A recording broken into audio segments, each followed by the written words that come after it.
What is going on, everybody? It's the Franz, and we're here for another rapid episode of Monday Night Raw review, because this show is absolutely terrible and it doesn't deserve to have a long, drawn-out review. Basically, from top to bottom, this show sucks. Keith Lee getting buried by Miz and Morrison in a 2-on-1 handicap match. Why? I don't know.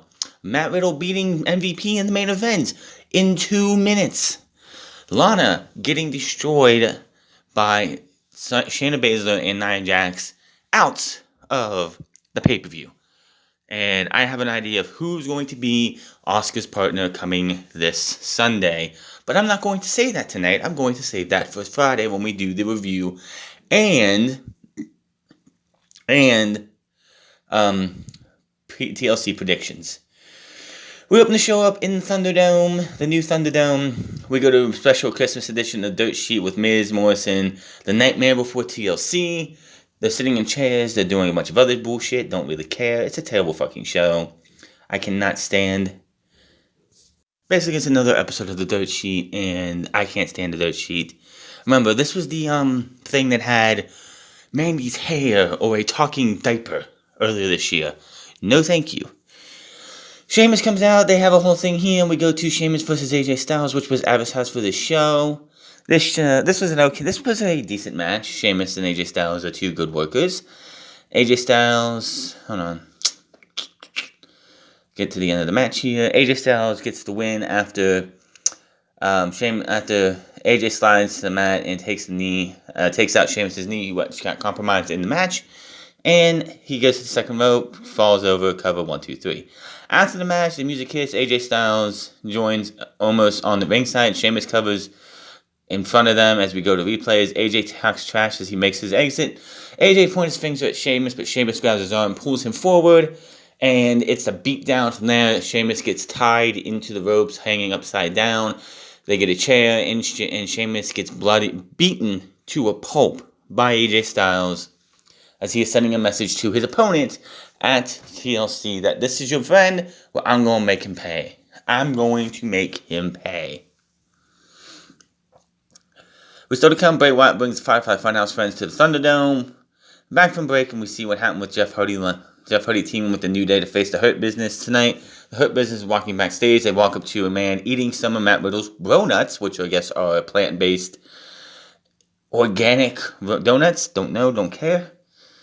And they make fun of him. Bobby Lashley takes the milk, dumps it on him, and he walks away. Sarah Schreiber comes in. They say they're going to beat the hell out of these guys later, and we're going to make them hurt. We see Jeff Hardy and the New Day going backstage at the gorilla position. Riddle rocks up and has an idea. He knows everyone misses Biggie, so why doesn't he stand in the corner for the night's bro as Bro E? Kofi says an enemy of the Hurt Business is a friend of ours. Hardy is going to let the Hardy Bros be a thing with Riddle tonight. Riddle's excited. They head out, and Jeff Hardy and the Hurt Business and the New Day take on the Hurt Business. So the Hardy Bros, really?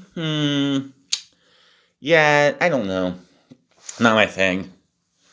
So you have yourself a 6-man tag team match here. It goes a good while. This is a very long match, guys. All 6 men go out there and they just beat the hell out of each other. Hardy goes to the top, but Cedric knocks him down. Lashley follows up with the Hurt Lock. Hardy taps for the finish. After the match, the Hurt Business starts celebrating, and Cedric is like, I did this! I won the match! He jumps up on the turnbuckle. He's celebrating. He's over-celebrating. In my opinion, it feels like Cedric Alexander's cockiness is going to get the better of him in the Hurt Business, and that's going to lead to them eventually turning on him because it's supposed to be, the Hurt Business is supposed to be about the team, and Cedric Alexander can keep making it about him. So I think that's where they're going for here. We see a video of last week where Nia Jax and Shayna Baszler talk about how bad they're going to destroy Lana. We see how Lana and Asuka gave a pep talk. Asuka gave Lana a pep talk and all that. And then we go to the match. Lana versus Nia Jax. The whole story here is Lana is scared for her life that she's not going to be able to defeat Nia Jax on her own. There's no Shayna Baszler out there. There's no Asuka out there. It's 1-on-1. And lo and behold, Nia Jax gets pinned by Lana as Lana trips her up on the turnbuckle and rolls her over for the 1, 2, 3. Lana wins. Lana beat Nia Jax. So she's happy. She's celebrating. The camera cuts backstage to the women's tag team champion Shayna Baszler attacking Asuka from behind and dropping her in the back. Lana's celebration is cut short. She's looking on, thinking about what to do, and then Nia Jax comes from behind and attacks her. Shayna Baszler comes out. They beat the hell out of her. Shayna rips off Lana's shoe and her protection on her foot and everything and bends it, having Nia Jax leg drop on it.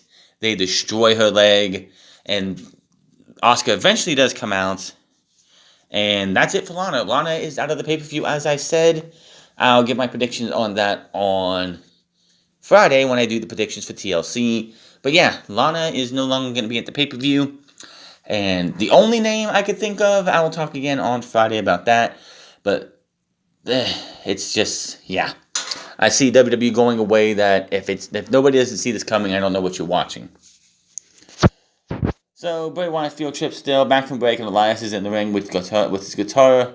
Jackson Ryker is with him. Elias talks about how he made the Symphony of Destruction lost to Jeff Hardy would have destroyed an ordinary man, especially when he got electrocuted. But he's no ordinary man. He's extraordinary Elias. He has baptized and light and lost nothing, but gained so much. He said he had visions for his purpose, visions for Ryker, a man who knows deep in his heart the universal truth, which WWE stands for, rock with Elias. Of course, he says that twice. Of course, they drown him out the second time. He takes the mic and says Elias has changed him and he is reborn by the universal truth. Elias is a visionary, and for far too long he's been interrupted in an attack, and Ryker is here to stop that. Elias thanks him, wants to demonstrate the healing power of his music after what we just saw. He dedicates this performance to Lana. He starts playing, but immediately R-Truth interrupts. He doesn't want to interrupt, but wants to apologize for interrupting Elias on the main event last week. Truth says he is not an interrupter. Elias points out how he's interrupted again and asks Truth if he's going to say anything. Truth doesn't want to interrupt. Elias starts playing in the car, but when he comes back... But here comes Drew Gulak, Eric, Lucha House Party, and Akira Tozawa, and a bunch of other cronies chasing at ringside instead. Eric rolls a Grandmat leak into the ring, but Ryker levels him with the clothesline. Eric rolls Tozawa in next. Ryker tosses Tozawa back out in the large group of superstars. Truth runs away with his title. Ryker chokeslams Metalik into the mat. Elias strums his guitar to end the segment. So, one, it's great to see that Jackson Ryker is actually being used, and WWE didn't just go, well, you know what? We're going to fire this guy. The guy, and honestly, they have no legit reason why they could fire him. That's why they can't fire him. He went out there on Twitter a couple months ago. He tried to get over that stupid catchphrase, forgot no more, with a pro-Trump tweet. Fine, whatever. Everybody on WWE threw a fit. They took the Forgotten Sons away. They broke up the Forgotten Sons pretty much. And everyone's like, oh, they're going to fire him. Well, you can't fire somebody just for having an opinion. Ain't going to happen. If WWE wanted to fire him for that reason, I mean, if they say, oh, we're going to fire you because we have nothing for you, then fine, whatever. But they couldn't fire him at that time, because if they did, that's a lawsuit right there. And he would have won, and WWE would have been a whole bunch of shit. So, Miz and John Morrison are backstage. Miz isn't happy with AJ Styles recently saying he wants Miz to cash in and take the title off Drew because it would be easier for him to win the title from Miz. Keith Lee eventually walks up and he has an idea. Miz asks if it's like what happened in last week's handicap match, something like that. Lee says Lee has a coin and won't talk about where he got it from, but he proposed to the coin toss. They both call heads. Miz and Morrison argue about who won. Lee says congratulations, saying they both won, but that's all they're going to win. Walks off for a handicap match between these two. So, we get John Morrison and The Miz versus Keith Lee. And I'm sitting here wondering, what is the point of this match? And by the end of it, I'm wondering, what is the point of this fucking match? So, Miz and Morrison, they start off with a 2-on-1 advantage for a good portion of it. Then Keith Lee gets his comeback. He beats the hell out of them for a while. And then they do a couple double team shots, hit a double team move, and they both lay on top of him as Miz and Morrison pin Keith Lee. Keith Lee, who going into SummerSlam weekend was the NXT champion, The first and only guy to this date to hold the NXT North American and NXT championships simultaneously, if only for 2 weeks, but he was a double champion, has come up to the main roster and has had one of the worst winning percentages in all of WWE. This guy should be challenging Bobby Lashley this Sunday. He should be challenging Drew McIntyre at the Rumble, or at the next pay-per-view after that if Drew still has the title. Having him go up against Miz and Morrison only to get beat is a travesty. He's buried. They're going to do nothing with Keith Lee, and I hope he asks for his release by the end of the year. Plain and simple. Dumb, dumb, dumb, dumb, dumb. The announcers lead us to a video package of the recent happenings between Bray Wyatt and Randy Orton. Back from break, giving time for Wyatt's field trip to the Firefly Funhouse in the Thunderdome. He comes out wearing an ugly Christmas sweater of The Fiend, which, yes, those sweaters are ugly. Looks over the ringside barrier and waves to see all of his puppets, Mercy the Buzzard, Huskus the Pig Boy, and Rambling Rabbit. He takes the mic and says, "Hello to the Fireflies." The crowd cheers, and he says, "It's nice to see his smiling faces at the Thunderdome. It warms his soul before we can have fun stuff." Has an apology to make to Randy Orton. So he apologizes, then he makes a bunch of stupid-ass jokes.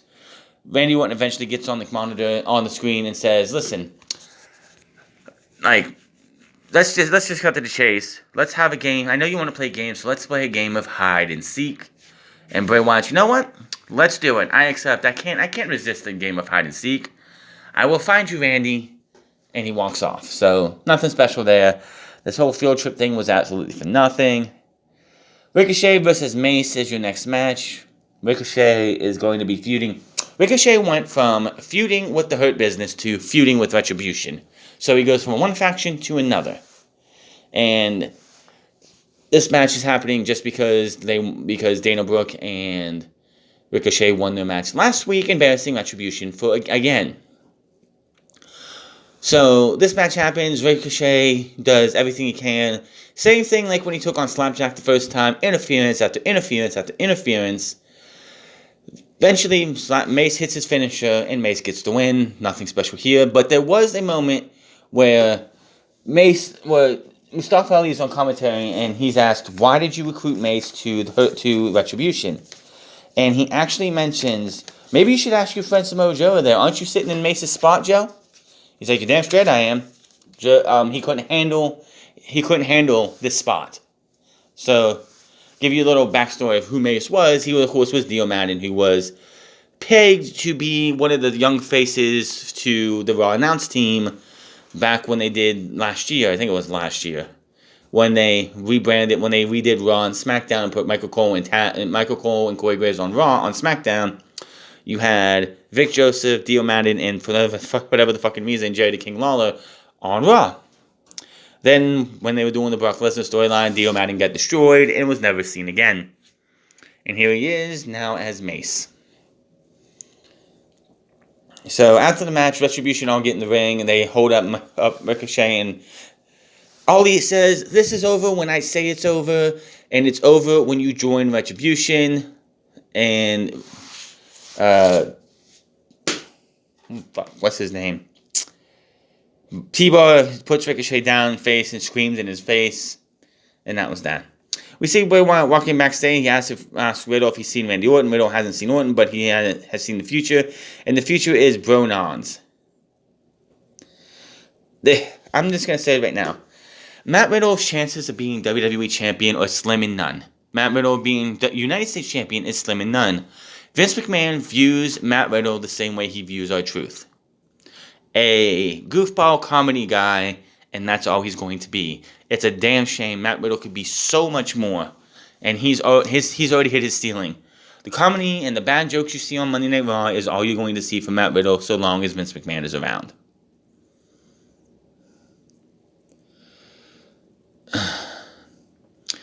Rambling Rabbit appears behind Riddle now. Riddle says Rambling Rabbit reminds him of Baby Yoda.